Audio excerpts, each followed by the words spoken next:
तो अगर हम प्लाटो की बात करें तो Plato is one of the earliest and most influential thinkers from the western political thought tradition. He was the most brilliant disciple of Socrates. तो ये जो सबसे पहले अर्लीस्ट जो थे जो वेस्टर्न पॉलिटिकल थॉट थे ये प्लाटो ही थे, क्योंकि जब ये पैदा हुए थे 427 बीसी में 427 BC and died in 347 BC. और सॉक्रेट्स जो थे, सॉक्रेट्स भी जो डेमोक्रेसी थी, डेमोक्रेसी के अगेंस्ट में थे सॉक्रेट्स। तो ये उनके बहुत बड़े भक्त थे। He was the most brilliant disciple of Socrates. को इसमें लिखा ना, the democracy the lowest class grows, the poor become the winner.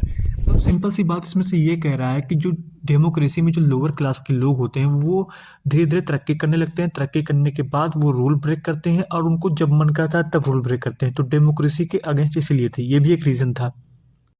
जो नेक्स्ट लाइन कह रही है वो कह रही है, Plato describe the belief that democratic man is more concern with the money rather than larger interest of people. मतलब कि सिंपल सी मीनिंग ये है कि जो डेमोक्रेटिक लोग होते हैं, जहाँ पे डेमोक्रेसी, वहाँ के लोग जो होते हैं वो अपना फ़ायदा देखते हैं, अपना पैसा देखते हैं। ये नहीं कि लोगों का इंटरेस्ट क्या है, लोगों की भलाई क्या है, वो नहीं देखते। अपना इंटरेस्ट देखते हैं, अपना फ़ायदा देखते हैं।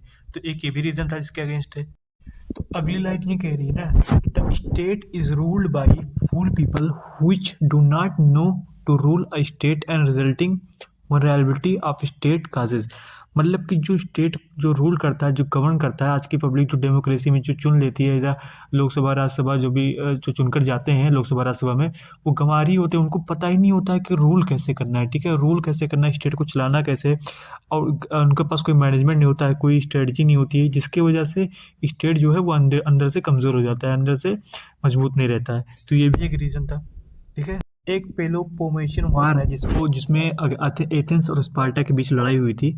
तो इसमें एथेंस जो था वो हार गया था। ठीक है, तो इसका भी एक रीज़न था जो प्लाटो ने दिया। उन्होंने कहा कि जब ये हारा तो उसमें डेमोक्रेटिक गवर्नमेंट थी, मतलब कि जो इनका कोई प्रॉपर मैनेजमेंट नहीं था, कोई स्ट्रेटजी थी ही नहीं, इसके वजह से हार गया। अगर डेमोक्रेटिक गवर्नमेंट नहीं होती, कोई आइडियल एज आइडियल विचारधारा, अगर आइडियल आइडियल चीज़ें होती, ठीक है, तो वो जीत सकते थे।